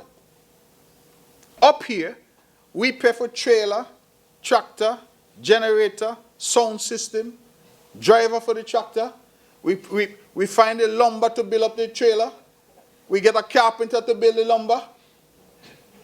The bandman them show up, and then the bandman them tell you, oh, on top of all that, you got to pay me too to play. So we pay them as well. Then on the way, they start to say they're being disrespected. What is the disrespect? In St. Kitts, they get none of that. You see the difference just 2 miles away? So the level of support that we are providing, we are saying to bands in Nevis, even bands don't come out with no music during Culturama. Once they say that we say we're going to support. The government is going to support. The taxpayer is going to support. Those bands on average, when we did the math the other day, it's somewhere between, I would say, to use a broad range, $20,000 and $30,000 to have one band on the road in Nevis. That you and I are paying for. To have one band on the road. Because when you add up all those costs that the government pays, then the band say, you still not got to pay me now to play on the road. And so we pay them as well. So you realize that everything. And then some of the bands now turn around and they sell Juve packages. So you realize whatever come from the Juve package is gone to the band. Because all the expenses of the band on the road have been paid for by the taxpayer. And so I'm saying, fellas, let me just take a step back. Forget all the hype and the emotion. Too many big people in Nevis are allowing themselves to be guided by emotion rather than be guided by business and practical, common sense approach to situations. Any product. See, my friend Carl is here. I'm going to call his name. If Carl comes and he says he has a service and this is the cost of his service, I have a right to negotiate with Carl. He say he wanted $1,000. I tell him no. I'm only prepared to pay $400.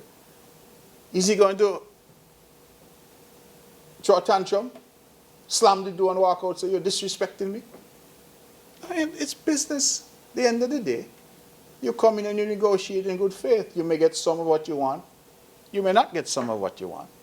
And I go further, Miss Thompson. I'm not trying to belabor the point, but I go further and say this last thing. Every single individual on this island of Nevis knows how government works. Everyone. Every vendor, TDC, Hosford, big company, small company. You do a little catering for government, people know how government works. Somebody told me the other day, government money is always sure. You know you're going to get the money, but sometimes you don't get it as fast as you would like to get it. We know that. When I look back, there's a huge controversy saying, oh, C-50 bills weren't all paid off in time. It is true, and I came and I said, I apologize. But some people are behaving brand new. They are behaving like this is the first time that has ever happened. There was a Culturama under the previous government. I want to add that part since I want to play politics. Where the final bills were paid at the start of the following year Culturama. Normally, we are paid off by December of the year. Last year, the expenses were huge. And so, we took a bit more time. And we apologize for it. But bands and creatives and vendors who've been involved in Culturama over the last 51 years, which year could they say they get all their money? Within a couple of weeks, they got all of their money. It has never been the case. And so there's demand now for money up front, and then all the money by a certain date, and 10% interest. All kind of demands are being made. And so we are just saying, listen, let everybody take the emotion out of it. Come back. And so my invitation to Odyssey, come play the music for the people then. Right? St. James people want to hear you. Nevis people want to hear what you have this year. Come and play the music for the people. Right? You will get paid as you've got paid every single year. You will get paid. So just come. And all this posturing and hemming and hawing and going on. I don't hold any water in my mouth when I say, Ms. Thompson, that the NIA and Culturama is the biggest payday for every local artist in Nevis. The biggest payday. When else could a calypsonian in Nevis walk away with a $15,000, $20,000? Give me another period during the year when that could happen. When else could a band walk away with $30,000, $40,000 in a period during the year? It's the biggest payday for our creatives. It's Culturama. So take the little attempts at politics out of it. Take the emotion out of it. Let us refocus on what Culturama is about, which is preserving the culture of Nevis. And let us take some pride. What the slogan this year is not Nevisian Pride? Mention Nevisian Pride. That's the slogan this year. Let's take some pride in that rather than everybody trying to drag it down and cussing the committee. Who are the committee? Committee is us, you know. People who are volunteering. I want to emphasize that because they're not being paid. And all this abuse that is being heaped on people, for what reason? Because you didn't get what you want, because you're out first ball and so you take up your bat and go on home? No, man, come back in the dance. Odyssey, we want to hear you. I plan on being on the road for Juve. I want to hear you on the road. I want to see what music you have this year. And I hope you have something to offer the people of Nevis this year. And I hope Core and who else we have? All the bands. Come in the dance. Do something for your fans. Do something for the people of Nevis. Sometimes it's not about what the country can do for you. Sometimes it's about what you can do for the country. And here we're talking about the art form and the culture. Culturama. Nobody can say, Ms. Thompson, that they have not been paid. They may argue that the monies came late. But nobody can say they have not been paid. And I will add to that, that while we did not pay all the money at once, people were being paid incrementally. So by the time I see some of them taken to Facebook to talk about money, what was owed to them was this, when they had already collected that. So I'm not trying to say that people aren't entitled to their money. But the suggestion that some of them were making like they got nothing at all, that was not the case. And I have the evidence of the dates when payments were made, because that's how Culturama does it. They pay you some now, some, until they pay you off. That has always been the case. That is nothing new. It's not this government, it's not the previous government. It has always been the case. So let us just move away from the bacchanal and the confusion. One person did call me and say that Odyssey made some statement, but they expect that this is Culturama. What is Culturama without controversy? Every Culturama, it looks like it's part of the culture. You must have somebody making noise about something to create some little controversy. But my advice to Odyssey is, good guys, I know all of them, come in the dance, man. Done with the little Ray and all the big Facebook posting and thing, because the duty that you owe is not to me. Whether you like Mark or you don't like Mark, you like government or you don't like this government, it's neither here nor there. Your duty is to your fans. And the fans want to hear what Odyssey has to say this year. Don't disappoint your fans. So I have already said to the Culturama committee, please, I beg them, leave the door open for Odyssey to come back in the dance. For Core to come in the dance, for every band Ultimate, all of them. I even want Casanova them to come back. Everybody. Because all of them have contributed over the years, and I want them to continue to contribute. Let not money and argument over money prevent us from losing sight of what Culturama is about. Thank you. Good morning, Mr. Premier. L.K. Hewlett, Department of Information. Okay, I have several questions, but I'll ask some first and then ask the ones that were sent from the various media houses after. Can you speak to the effects of the federal government raising minimum wage? How will that impact the economy, inflation, and the like? What has been the feedback from the town halls that the NIA recently held? What were the people asking about? What needed remedied? And what are they looking forward to? There's also an allegation that I'm hoping you can speak to about the heat at the Bat Springs, and they're saying it's not as hot as it was before. Now, the ECCB recently signed a multi-million-dollar financing agreement with the World Bank under the Caribbean Resilient Renewable Energy Infrastructure Investment Facility. I think it's intended to increase energy security, they said, reduce energy costs, among other things, in the Eastern Caribbean Currency Union. How, if at all, will this impact the Nevis geothermal energy project? Thanks. Ms. Hewlett, thank you very much for your questions, always insightful. The minimum wage, we would have had a robust debate in the National Parliament on the last occasion. And I made my contribution and spoke about the need for us to gather data and to monitor the impact. You've asked me what is the effect. I am going to tell you I don't yet know. I support the thinking behind an increase in minimum wage. That thinking, as I understood it, was to try to give the lowest wage earners a little bit more in their pockets. The difficulty that I have is that I am not certain that the impact of that has been properly studied. And I said it in the House, and I say it here again, that what we heard from the government side was almost a trumpeting of the fact that they increased the minimum wage and that we now have the highest minimum wage in the OECS. And the simple point that I was seeking to make is that if you have the highest minimum wage in the OECS, but that also leads you to have the highest cost of living in the OECS, then you may well find that our people have gone backward, not forward. And that the impact that you want the minimum wage increase to have, you are not in fact getting that impact. And to me, it is a simple matter of economics and business. Wages is part of the cost of production of any good or service that is being sold.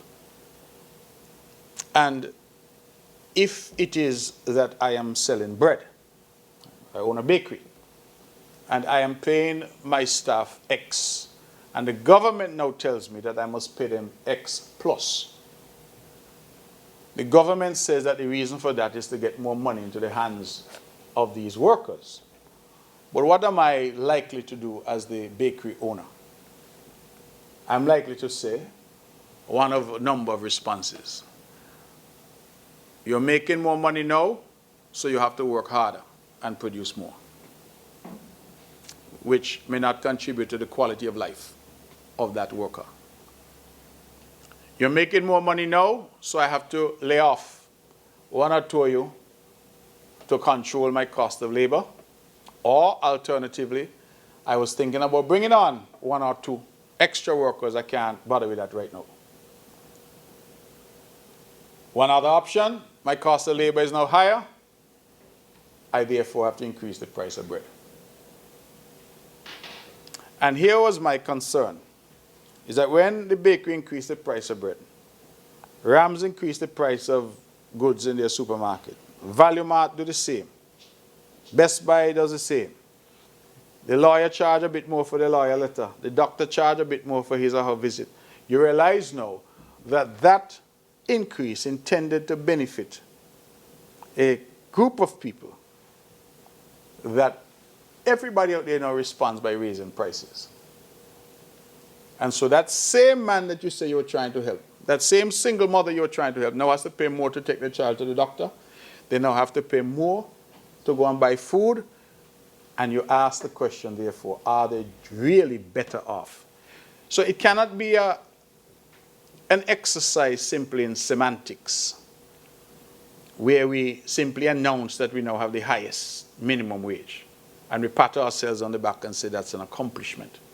It is only an accomplishment, in my view, if you can measure the impact, so that in 6 months, a year, you can say, yes, people are genuinely better off because of it. People's lives have really become better because of it. And that really is the point that I think has to be made. I don't have the answer yet because it's still early days. I believe that it needs to be monitored, and eventually we get to a point, I hope, where we can see what the position is and really what the real impact of that position can be. And so I'm hopeful. They say there's a standing committee that they'll continue to monitor. Town halls and the feedback I think has been excellent. The town halls were fairly well attended. It is the first in the series because we tend to come back at a later date and do it all over again. We have decided that we hear from constituents that they can't see the minister, they can't get access. So we say, you know what, let the ministers go to them.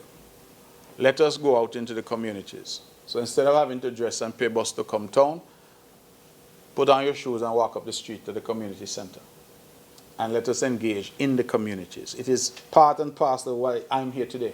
Open, transparent government. That is what we've been saying. So we are pushing that, letting people come ask their questions and also bring their ideas. One of the failures of most governments is we assume that we know it all. In truth, the solutions to problems, the public might have a far better solution, or members of the public, than we could ever come up with. And as a result of that, we want to hear from our people, and that's why we're going into the communities in terms of these town halls. So the feedback thus far has been good. We were able to clarify issues like the surcharge for solid waste. Some people are concerned, say that it's not fair, they're not using garbage, they're not generating garbage, they don't live in the house. And we had to explain it's really just an effort to spread the charge across the widest body of people to help with keeping the island clean. Bearing in mind that a clean island, a healthy island, benefits all of us. People came asking about roads and wanting roads in the communities done. We were able to explain that this year we're not focused on any major roads. We're doing mostly village roads or secondary roads, and that is already on the way. So we thought that the feedback was generally good, and just yesterday we had a meeting, and Minister Brand raised in the meeting that we have taken notes from those exchanges, and we're now going to go into the community now to see what we can do in the communities to address at the granular level the issues that were raised. So, for example, we have committed to the cotton ground playing field and to doing some renovations and some upgrades there. There's some roads in the St. Thomas's area that need attention. We have committed to those. We've also committed to some other infrastructural developments across the island, some drainage issues, things like those that really impact people in their communities. So I think in that sense, the town halls were a tremendous success. On the Bath Stream, Ms. Hewlett, I too have heard the cries. In fact, I went to the Bath Stream with some stakeholders to take a look. There's some who are saying that the Bath Streams, the heat of the water has been dropping. And so I called to the ministry, because it's managed by the Ministry of Tourism. So I said, listen, we have full-time staff there, manager. Could we get the temperature readings? I think many people don't realize, but the staff there do temperature readings at the stream every day. So we actually have a log of temperature readings. And I can share with you that for the month of June, the small pool, the average temperature was 96 degrees Celsius, 96 degrees Fahrenheit, I would assume. The middle pool was 108 degrees. The large pool was 105 degrees. The pool that we refer to as the Ken Evelyn pool, that is the one that's covered, was 105 degrees. The small open pool was 108 degrees, and the ladies' pool, little pool to the bottom, was 104 degrees. So the small pool, the very one at the very top, was the how should I say, the least hot of the pools, and that was 96 degrees. The middle pool was 108.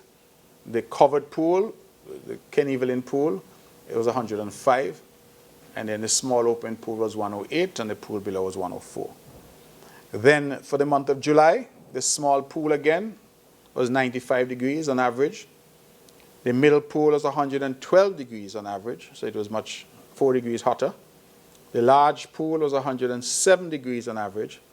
The Ken Evelyn pool again was at 105 degrees on average. The small uncovered pool was 108 degrees, and the ladies' pool was 105 degrees. So the only pool over June and July that was less than 100 degrees was a small pool at the very top. In June it was 96, and in July it was 95 average. The Ken Evelyn pool in June averaged 105 degrees, and in July it was still at 105 degrees. The large pool in June averaged 105 degrees. By July it was 107 degrees. And then the middle pool was 108 degrees in June. It is now 112 degrees in July. So it's something that we just have to monitor carefully. I'm being told that the heat varies a number of factors. One of the things about the Ken Evelyn pool, I'm told, is the most popular pool. So a lot of times people come there and they congregate in that pool. I don't know if that might contribute to the water not feeling as hot because more bodies are in. And so the water is being dispersed across, more people. I don't know what the answers are. I've had various suggestions that there's a need for a deep clean, which we will look at.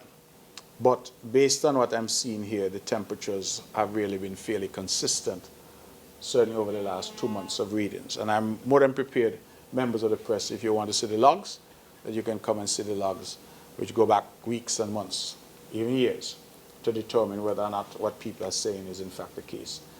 So I am just now, we're in monitoring mode to see what the position is.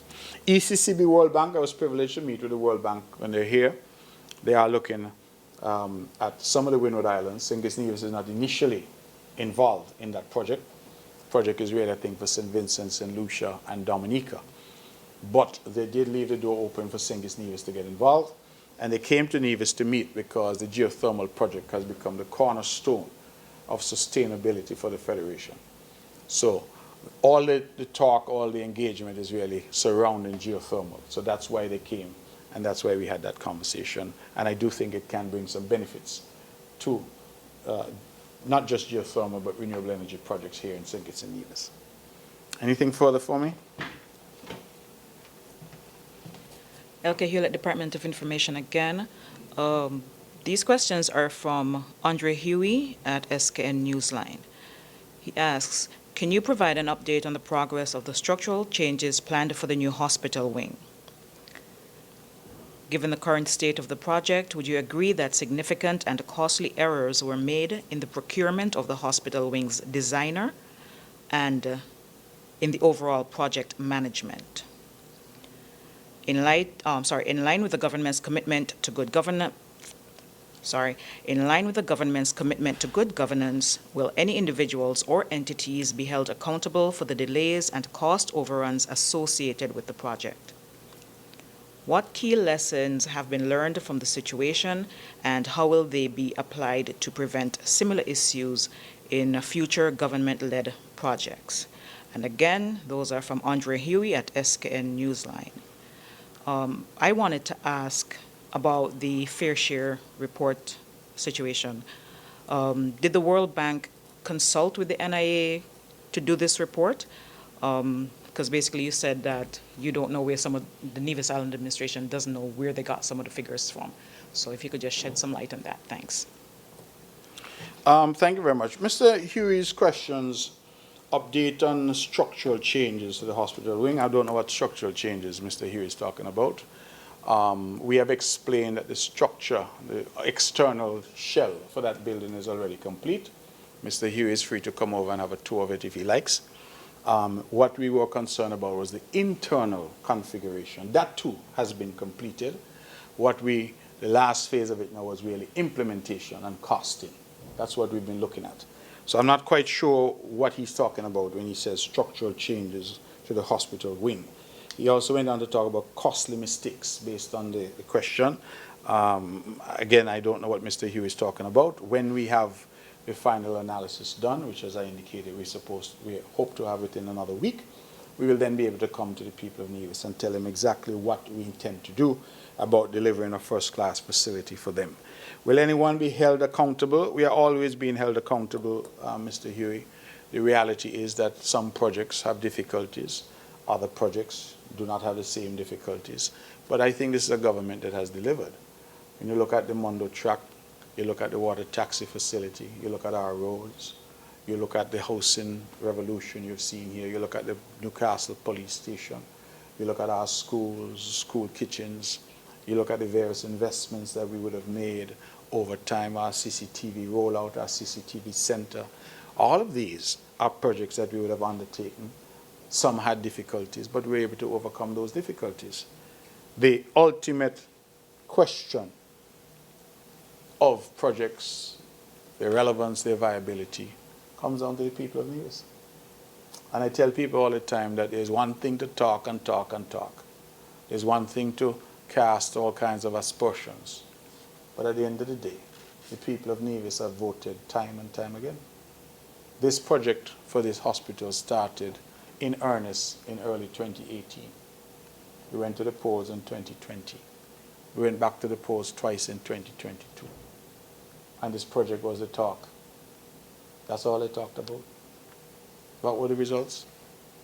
It therefore tells you that so far as the people of Nevis are concerned, and they are the ultimate judge, their voice, they say, is the voice of God. That the people have said, listen, they recognize that as a government you're trying, you're doing your best, and that you have had tangible results that the people of the country are benefiting from. I mentioned all those projects and I forgot the MJR Park. I forgot the revolution that we've seen, the transformation at Pinnies. So, jobs, the economy, I just went through what we're seeing in terms of the economy. So there are some who want to focus and try to indict the government because a project has been delayed. I hasten to say that since we closed that project, at the onset of COVID, we have not restarted it. I think that's a point, Ms. Hewlett, because sometimes when I see the narrative, people talk as if you're working on a project for the last 10 years. That has not been the case. Once the project was closed off, we have not restarted it because we said, listen, let us now do all the things that we need to do in terms of the internal configuration, the financing, the phasing, right? Let us do all of those things, and so we can move forward. Lessons to be learned, Mr. Huey.